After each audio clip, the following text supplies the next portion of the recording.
calendar going. I know you all know that we're in the month of, that's right, April. And we're in the year of 2020. And we're going to go ahead and count the days in English first and then Spanish.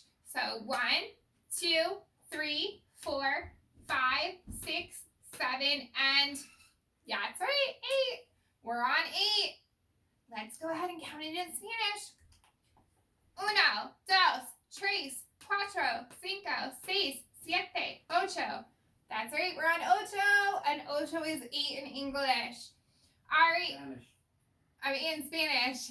I apologize. And guess what? Today is our last day of the week because a special holiday that we've been talking about all week is coming up. Passover. Passover starts today. So I will put up a few videos and you already got my email today. So then I won't be talking or sending emails until Monday next week. But happy Passover. Let's do our months of the year song. January, February, March, April, May, June, July, August, September, October, November, December. Then we turn around. All right, let's move on to the days of the week. Days of the week. Today is, I already told you, Wednesday, which means yesterday was Tuesday, and tomorrow will be Thursday. Days of the week, days of the week, days of the week, days of the week, days of the week.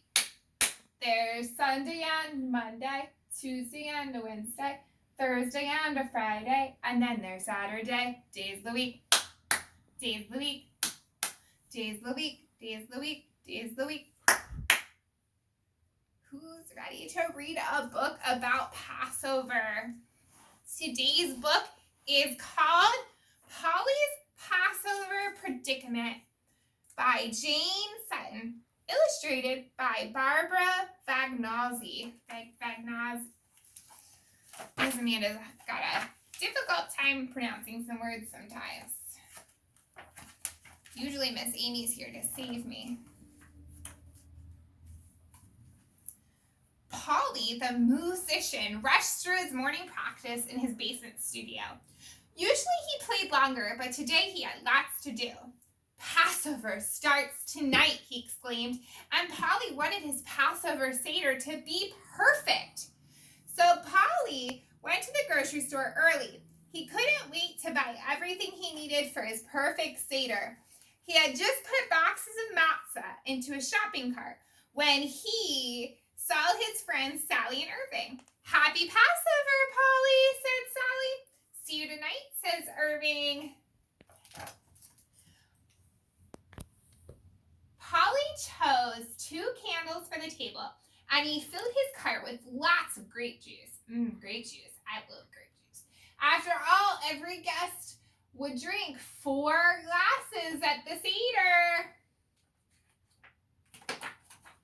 Once he got home, Polly started cooking. Delicious, he said, smacking his lips as he tasted each dish. Polly set the table for his friends. He hummed happily as he placed the matzah cover over the matzah.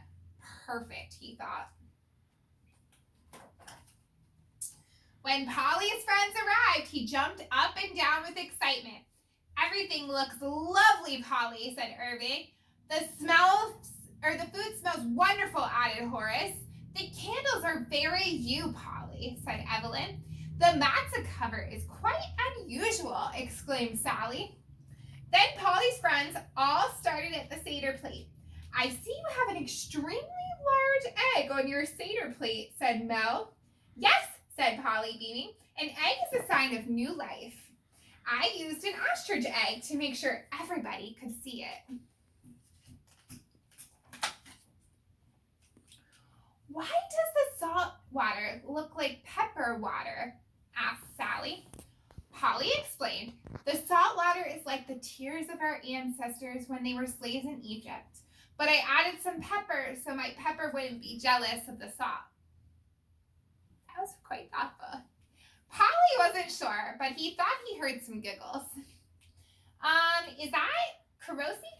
Asked Evelyn, to remind us of the bricks and mortar our ancestors used to build the pyramids when they were slaves for the pharaoh.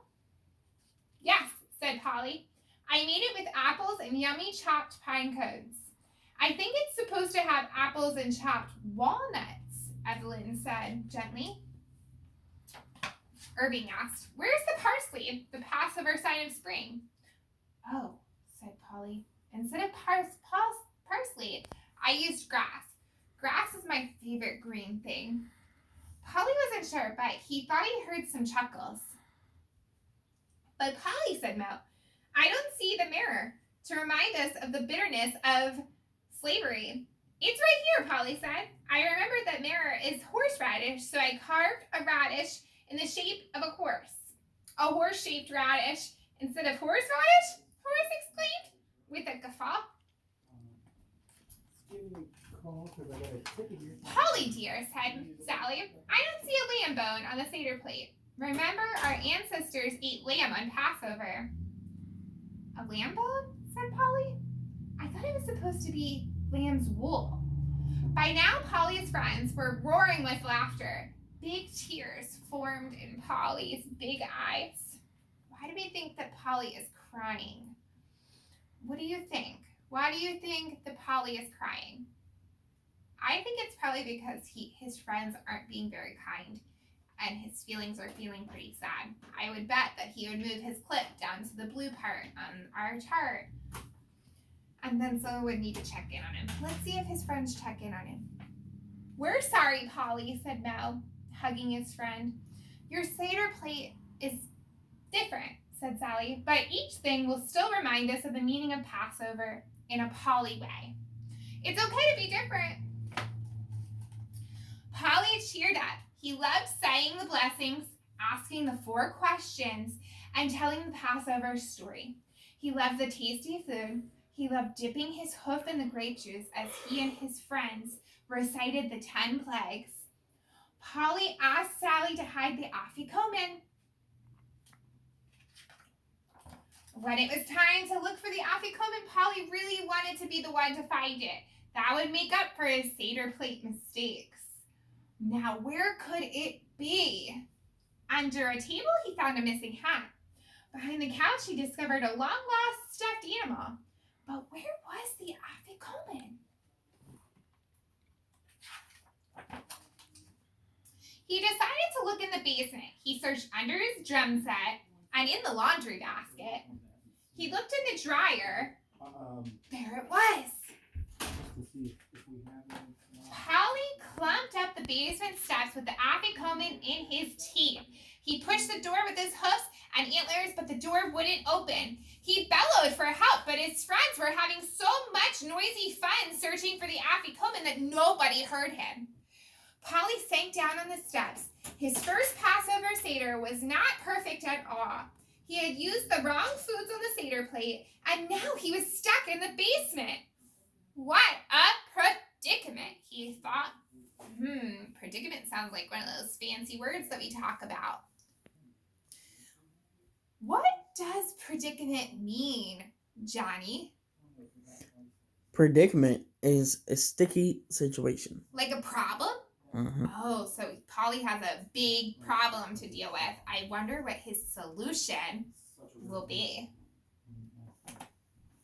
Suddenly, he had an idea. He knelt down and carefully slid the afikomen under the door.